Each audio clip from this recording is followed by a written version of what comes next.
രണ്ടാമത്തെ ഫ്ലോറിലാണ് ഞങ്ങൾ ക്ലാസ്സൊക്കെ നടക്കുക, റീഡിങ് റൂമൊക്കെ. അപ്പോൾ ഡെയിലി ഞങ്ങളിങ്ങനെ നടന്നിങ്ങനെ പോകുമ്പോൾ ഓരോ സ്റ്റെപ്പ് കഴിഞ്ഞാലും ഒരു 3-4 സ്റ്റെപ്പിന് ഓരോ ഫോട്ടോത്തിൻ്റെ ഓരോ കോളുണ്ടാവും. ഓരോ ഉദ്യോഗാർത്ഥികൾ ക്രാക്ക് ചെയ്ത റാങ്ക് ലിസ്റ്റ്, അവരുടെ പേരിങ്ങനെ നോക്കി ഇങ്ങനെ പോകും. ജസ്റ്റ് നാളെ ഇതേമാതിരി എൻ്റെ പേരും ഇവിടെ വരണം എന്നുള്ളൊരു ആഗ്രഹമുണ്ട്. അതിപ്പോൾ നടന്നു.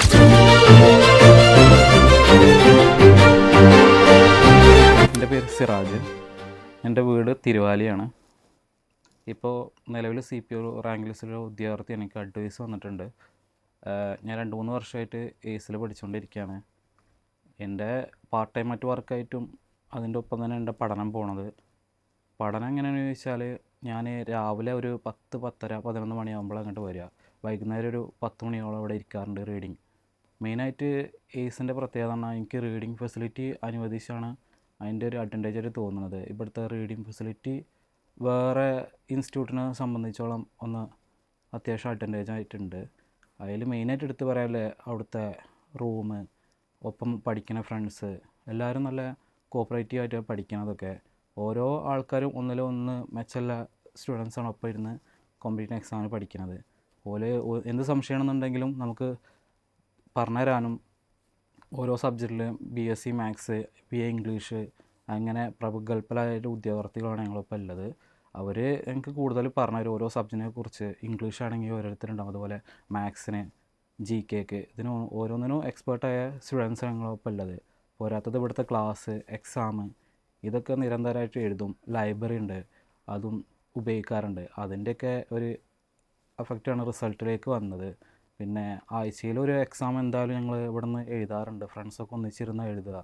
എൻ്റെ PSc പഠനത്തിലോട്ട് വരാനുള്ള കാരണം തന്നെ എൻ്റെ ഫ്രണ്ട്സാണ്. നാട്ടിലുള്ള ഒരാൾ ജസ്റ്റ് ഒരു കല്യാണത്തിന് പോയതാണ്. അപ്പോൾ അന്ന് അവിടെ ചെന്ന് ഫുഡ് കഴിക്കുകയാണ്. അപ്പോൾ മൂപ്പര് ഇതേമാതിരി ഫോഴ്സിലൊക്കെ കയറിയ ഒരാളാണ്. മൂപ്പര് അതിൻ്റെ കാര്യങ്ങളൊക്കെ പറഞ്ഞു തരണം. അപ്പോൾ പ്രൈവറ്റ് ജോബായിട്ട് പോവുമായിരുന്നു. ഞാൻ ജസ്റ്റ് ഒരു അക്കൗണ്ട്സ് വർക്ക് ചെയ്യായിരുന്നു, ഒരു ടെക്സ്റ്റൈൽസിൽ ബില്ലിംഗ് സ്റ്റാഫൊക്കെ ആയിട്ട് ഇങ്ങനെ പോവുമായിരുന്നു. അപ്പോൾ അവിടുത്തെ സാലറിയും പിന്നെ ഫുൾ ടൈം വർക്കും ഒരു കംഫർട്ടബിൾ തോന്നിയില്ല. പിന്നെ ഇവരെ മോട്ടിവേഷനൊക്കെ ആയപ്പോൾ എനിക്കൊരു താല്പര്യമുണ്ട്. ചെറുപ്പം മുതലൊരു യൂണിഫോം പോസ്റ്റ് നല്ല താല്പര്യം ഉണ്ടായിരുന്നു. അതാണ് മെയിനായിട്ട് അത് ചൂസ് ചെയ്യാൻ തന്നെ കാരണം.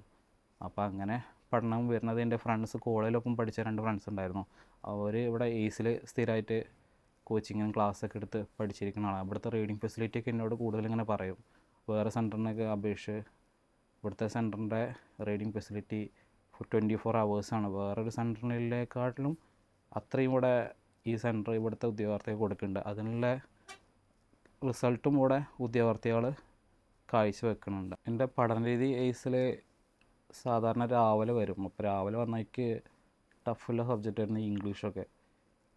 മാത്സ് പിന്നെയും കുഴപ്പമില്ലായിരുന്നു. അപ്പോൾ ഇംഗ്ലീഷ് ഭയങ്കര പാടായിരുന്നു. അപ്പോൾ ബേസ് തൊട്ട് പഠിക്കേണ്ട ആവശ്യം വന്നു. സ്കൂളിലൊക്കെ ജസ്റ്റ് പോണ ആ ഇംഗ്ലീഷല്ല ഇവിടെ വന്നപ്പോൾ PScക്ക് വന്നത് എൻ്റെ ഡിഫറെൻ്റ് ആയിരുന്നു.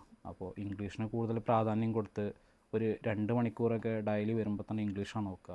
പിന്നെ അത് കഴിഞ്ഞിട്ട് മാത്സ്, മലയാളം, അത് രാവിലെ തൊട്ട് ഉച്ച വരെ ഏകദേശം ഈ 3 ടോപ്പിക്കാണ് പഠിക്കുക. അതിനുശേഷം GKക്ക് ഇമ്പോർട്ടൻസ് കൊടുത്തിരുന്നത്.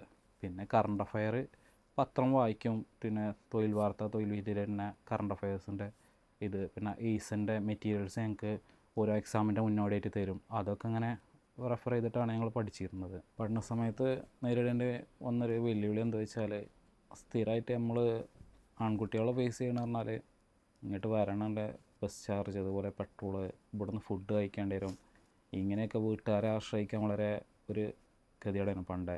അപ്പോൾ ഞാൻ ചില്ലറ ലോക്കൽ വർക്കിന് പോകും. അതുപോലെ നാട്ടിലൊക്കെ ടാപ്പിങ്ങൊക്കെ ഉണ്ടാവും.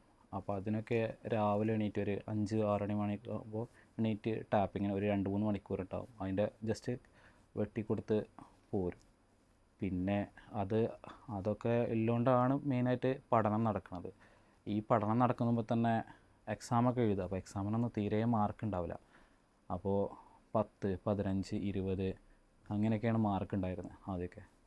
അപ്പോൾ വന്നപ്പോൾ തന്നെ എനിക്ക് തന്നെ ഒരു എക്സാമിന് കിട്ടൂലേ, വെറുതെ പഠിക്കുകയാണ് ഒക്കെ തോന്നലുണ്ടായിരുന്നു. അപ്പോൾ ഞാൻ ഒപ്പം എടുത്തിരിക്കുന്ന ആൾക്കാരോടൊക്കെ ഇങ്ങനെ എൻ്റെ കാര്യങ്ങളിങ്ങനെ പറഞ്ഞു. ഇങ്ങനെയാണ് പഠിക്കുന്നത്, ഈ സമയത്ത് എനിക്ക് വരാൻ കഴിയുള്ളൂ, ചില ദിവസങ്ങളിൽ പഠനം നടക്കില്ല. അപ്പോൾ എക്സാം എഴുതി കഴിഞ്ഞാൽ സ്വാഭാവികമായിട്ട് അന്ന് മാർക്ക് കമ്മിയാണെങ്കിൽ പഠനമേ ഉണ്ടാവില്ല. അപ്പോൾ ഒക്കെ പൂട്ടിച്ച് വീട്ടിൽ പോകും സാധാരണ. അങ്ങനെയൊക്കെ ഒരു ദിവസം ഇവിടെ വന്നപ്പോൾ ഇവിടെ അത്യാവശ്യം നല്ല റാങ്ക് മേടിച്ചിരിക്കണ അഡ്വൈസൊക്കെ വന്നിരിക്കണ ഉദ്യോഗാർത്ഥികളുണ്ടായിരുന്നു. ഞാൻ അവരോട് ഇങ്ങനെ ചോദിച്ചു, എന്താ ചെയ്യേണ്ടത് ഇനി അറിയില്ല. ഞാൻ ആ സമയത്ത് തന്നെ ഒരു പാസ്പോർട്ട് ആ സമയത്ത് എടുത്തിരുന്നു. അപ്പോൾ ഗൾഫിൽ നിന്ന് ഇങ്ങനെ ഒരു ഓഫർ ലെറ്ററൊക്കെ ഇങ്ങനെ വന്നിരുന്നു പോകാൻ വേണ്ടിയിട്ടൊക്കെ. അപ്പം ഞാൻ എന്ത് ചെയ്തു, ഇത് ഒന്നും പാടെ ഇത്രയായില്ലേ, ഇനിയിപ്പോൾ ഇത് നിർത്തി പോണത് അത്ര ഒരു ഇത് തോന്നിയില്ല. അപ്പോൾ ഇവരോടൊന്ന് ചോദിക്കൂ, ലാസ്റ്റ് ഇവരോടൊന്ന് ചോദിക്കുക എന്താ അറിയില്ല എന്നുണ്ട്. അപ്പോൾ ചോദിച്ചപ്പോൾ ഇവരോട് പറഞ്ഞു, എനിക്ക് ഇംഗ്ലീഷിൽ മാർക്ക് സ്കോർ ചെയ്യാൻ കഴിയില്ല, മാത്സ് എപ്പോഴും ഒരു പകുതി മാർക്ക് എപ്പോഴൊന്നും വരണുള്ളൂ, മലയാളം അതേമാതിരി തരുന്നു. അപ്പോൾ ഇവർ പറഞ്ഞു പ്രീവിയസിൻ്റെ റാങ്ക് ഫയൽ വാങ്ങാൻ പറഞ്ഞു എന്നോട്. അതുപോലെ ഒരു 2-3 വർഷത്തെ ക്വസ്റ്റ്യൻ പ്രീവിയസ് ഉണ്ടായിരുന്നു, PYQൻ്റെ, അതെടുത്ത് പഠിക്കൽ തുടങ്ങി. അപ്പോൾ മെല്ലെ മെല്ലെ ഗ്രാജ്വലി ഓരോ മാർക്ക് വെച്ച് ഇങ്ങനെ കൂടൽ തുടങ്ങി മെല്ലെ. അപ്പോൾ ഒരു മാർക്ക് ഇവിടെ കൂടനെ ചിലപ്പോൾ 2 ആഴ്ച കഴിഞ്ഞിട്ടൊക്കെ ഒരു മാർക്കൊക്കെ മാറ്റം ഉണ്ടാവുക എനിക്ക് സാധാരണ.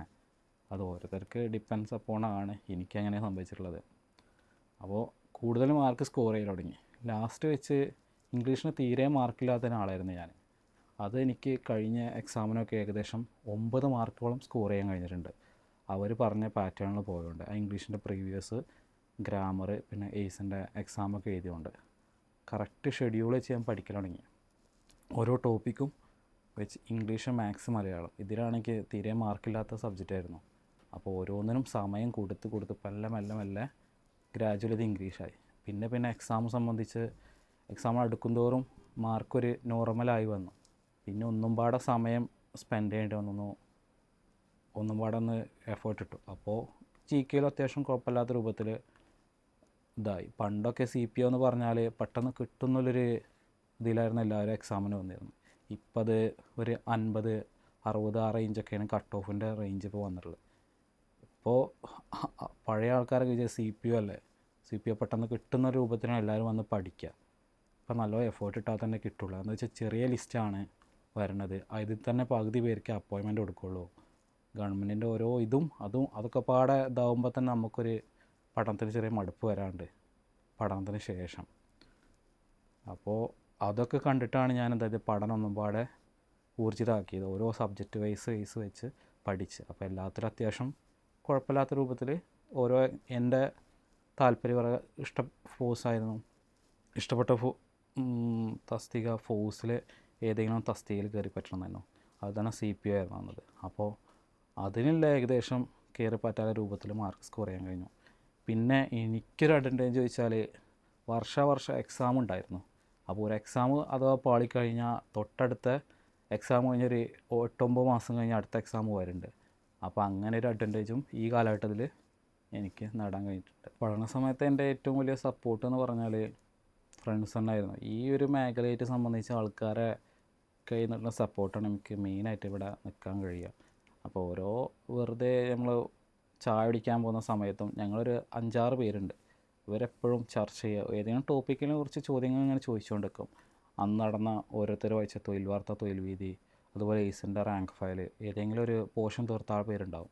അപ്പോൾ അങ്ങോട്ടും ഇങ്ങോട്ടും ജസ്റ്റ് ഇങ്ങനെ ചർച്ച ചെയ്തുകൊണ്ട് ഇങ്ങനെ പോരും, നടന്നുകൊണ്ടൊക്കെ പോവുക ചായ കുടിക്കാനൊക്കെ.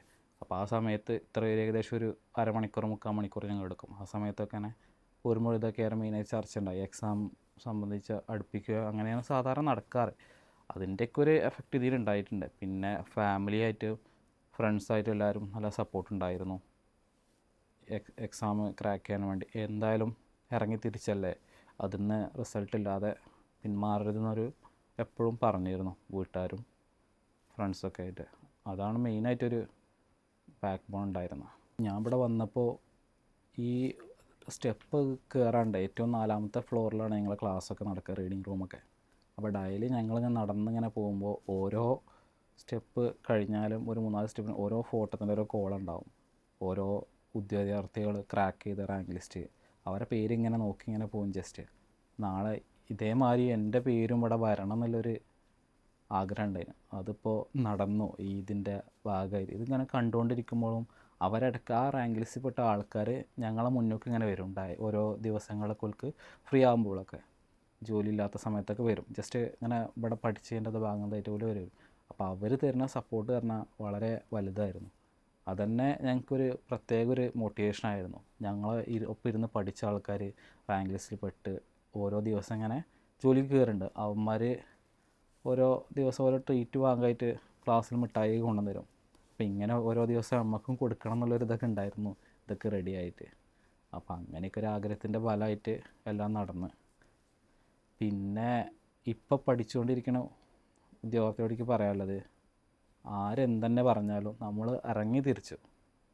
ഇനി ഇത് ഒന്ന് ക്രാക്ക് ചെയ്യാതെ ബാക്കോട്ട് പോകില്ല എന്നുള്ളൊരു, അതിപ്പോൾ 1 വർഷമോ 2 വർഷമോ 3 വർഷം എടുത്താലും നിർത്താതെ ട്രൈ ചെയ്തുകൊണ്ടേ ഇരിക്കണം എന്നാണ് എനിക്ക് പറയുള്ളത്. ഞാനും അതേമാതിരി തന്നെയായിരുന്നു. അങ്ങനെ 1-ാമത്തെ വർഷം കൊണ്ടൊന്നും എനിക്ക് ക്രാക്ക് ചെയ്യാൻ 1-2 വർഷം കൊണ്ടൊന്നും ക്രാക്ക് ചെയ്യില്ല. 3 വർഷത്തിൻ്റെ മേലെ എടുത്തിട്ടുണ്ട് ക്രാക്ക് ചെയ്യാൻ. പിന്നെ അതുകൊണ്ടാണ് എനിക്ക് അങ്ങനെ പറയാനുള്ളത്.